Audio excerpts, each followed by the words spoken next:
Make sure you guys hit the subscribe button if you guys are enjoying the content that we're throwing up. And make sure you guys hit the like button if you enjoy the video. And yeah, let's begin.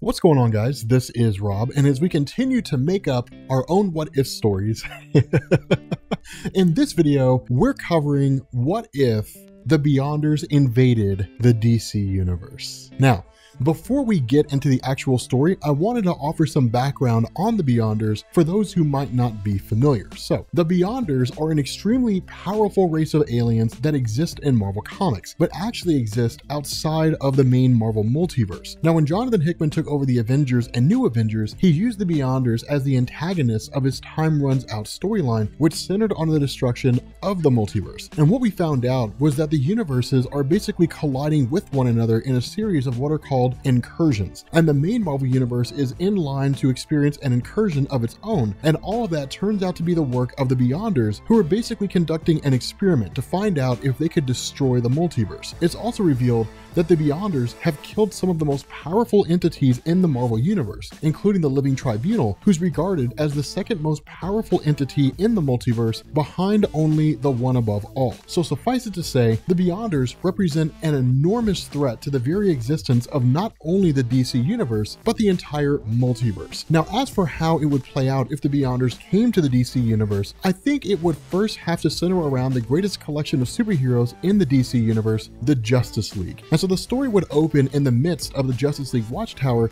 seemingly on a normal day, when suddenly Martian Manhunter, who's the only one manning the Watchtower at the time, gets an alert of a major abnormality in the distant reaches of the universe. Now, remarking that it is far enough away to not be a major threat to Earth at the moment, he feels that it's worth checking out due to the size of the energy signature that's left. And so he contacts the rest of the Justice League and informs them that he's going to investigate the cause of the disturbance. Now, the other members of the Justice League acknowledge this, but basically go on about their business and simply wait until John Jones comes back with information. Now, a few hours pass, and finally, the Martian Manhunter returns to Earth and calls an urgent meeting with the rest of the League. And as he reports his finding, it's obvious that what he observed has shaken him. But even more importantly, he's not alone. With him are Mr. Miracle and Big Barda, new gods from the planet of New Genesis. Now, they explain that what caused the phenomenon that Martian Manhunter observed was the destruction of Earth 34, which lies next to Prime Earth,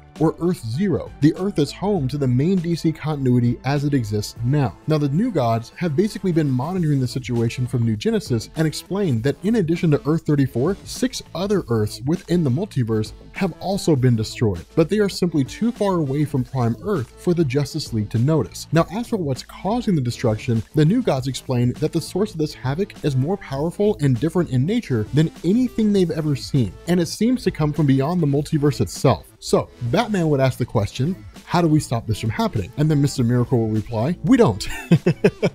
We've tried. We've sent troops, we've sent gods, we've sent everything we can think of to the Earths that they've targeted, and no one ever comes back. Whatever they are, wherever they're from, this is way more than we're capable of dealing with. Now, Superman would interject and say, that's not an acceptable answer. Whatever this is, there has to be a way to stop it, and we'll find it. And Mr. Miracle tries to argue, but Barda ends up cutting him off. We hope you're right, she says, for the sake of all of us. And so Scott Free and Big Barda would end up returning to New Genesis to keep monitoring the situation, agreeing to stay in contact with the League as they formulate a plan to tackle this new and unknown threat. Now, the League is ultimately in agreement that they need to reach out to any allies they have who might be able to shed any light on the situation. Wonder Woman will reach out to her fellow members of the Justice League Dark for any possible magical solutions, and Hal Jordan will look up Jim Corrigan, better known as the Spectre, due to the time that Hal himself previously spent in that role. And so the rest of the League would set about gathering as many superpowered beings as they can, knowing that they'll need as much firepower as possible. But even then, it likely won't be enough. Now, Wonder Woman ends up reaching out to John Constantine that he'll have picked some information from the back channels of the magical community, but he hasn't,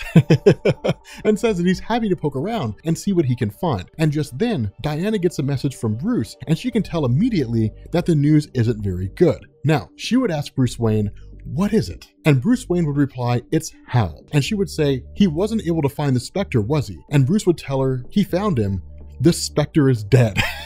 It's pretty beast, isn't it? Pretty amazing. Now at this point, the heroes would realize that this is a game changer. The Spectre is one of the most powerful entities in the DC universe and is powered by the vengeance of God himself. And they end up surmising that the Spectre found out what was coming and went to try to stop it. But the fact that whatever they're facing was able to defeat and kill the Spectre is cause for alarm. And the reason why is because if they can kill someone imbued with the power of God himself, then Wonder Woman would end up musing to herself who or what could defeat them. And at that moment, John Constantine, of course, lighting a cigarette, would say, maybe we should be looking in a different direction. And so from there, we cut to the Hall of Justice, where most of Earth's heroes have gathered to be briefed with what intelligence the League has been able to gather. And we see that it's not only heroes that are in the hall, but some villains as well. These include Lex Luthor, Sinestro, Brainiac, and even Darkseid is there, having realized that the very existence of the multiverse and everyone in it is at stake. And so everyone has to basically be on the same side. And so at this meeting, the Justice League lays out what they've learned after being in communication with New Genesis and a series of reconnaissance missions out into the multiverse, and they fill in the rest of the group that these beings, who they've basically decided to call the Beyonders since they're from somewhere beyond the known multiverse, have been traveling throughout the multiverse, destroying universe after universe, apparently bent on destroying the entirety of existence, and based on the pattern they've been moving in, Prime Earth is their next target. So, the time to launch an offensive is now. Now at that moment, Lex Luthor would chime in and say, but what makes you think that we will fare any better than the rest of the Earths did? And Darkseid would reply, the Earths didn't have me. And so then you would get, or me, and you end up finding out this comes from a little squeaky voice where Mr. Mxyzptlk appears out of thin air. And Superman responds and saying, let's hope it's enough, and then begins detailing the plan of attack, but most of the group can tell by the tone in his voice that it won't be enough. And so we cut to space where nearly the entirety of the DC universe is standing ready in anticipation of the arrival of the Beyonders. We have Earth's heroes and villains, the New Gods, the various Lantern Corps, and I do mean all of them, the Guardians of the Universe, and even a reality warping fifth dimensional imp, putting their differences aside and joined around the common goal of preserving all of their existences. And as soon as the Beyonders arrive, the DC universe hits them with everything they have, and they get absolutely demolished.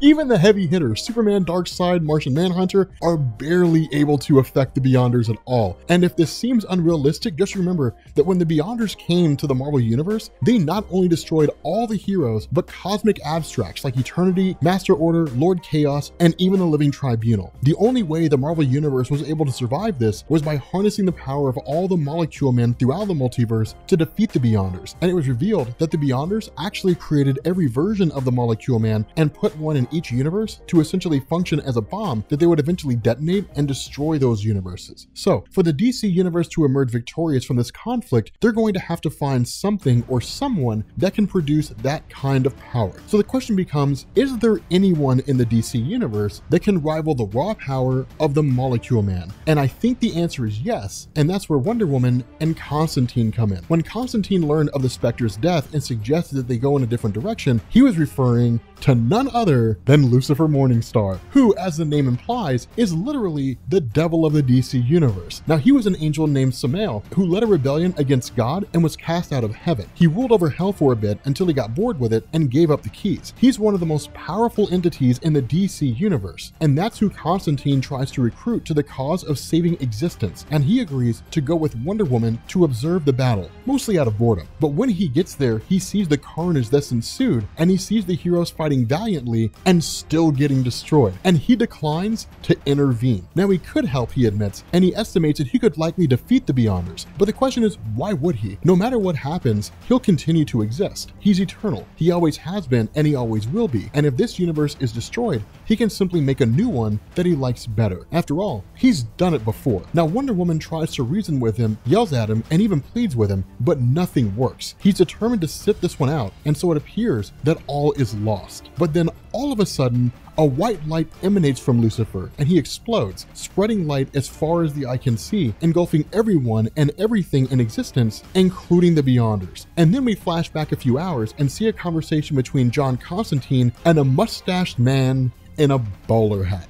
And so at this moment, John Constantine starts talking and says everything that you have created will be destroyed, and your son isn't going to do anything about it. You know that. Now, the man ponders this for a moment and says not willingly, but at the end of the day, he'll obey his father whether he wants to or not. Now, many of you probably recognize the man talking to John Constantine here as the Presence, who is essentially the god of the DC universe, the analog to Marvel's One Above All, and the creator of the DC multiverse, or at least we thought he was until Snyder's run on Justice League. And I think that for the Beyonders to be defeated, the Presence is going to have to get involved. And seeing that his creation is going to be destroyed in its entirety, he decides to intervene, and the mechanism by which he does this is by destroying one of his angels, Lucifer. Now, when Lucifer's twin brother Michael was killed, it released enough angelic energy to destroy and remake the entire universe, and the Presence used this opportunity here to remake the universe once again. And so essentially, if the Beyonders showed up in the DC universe, I think it would be treated as another crisis that resets DC continuity. I know a lot of people expected that to happen at the end of Secret Wars, which was the culmination of the Beyonders storyline in the Marvel universe, but ultimately Marvel decided against that for reasons that nobody will ever fully understand. However, we've seen over the years that DC is far more willing than Marvel to reboot their universe, as they've done multiple crises, and they've done Flashpoint leading up to the New 52, as well as Rebirth, all of which rebooted their continuity completely or made substantial changes. And so what I think would end up happening is the Presence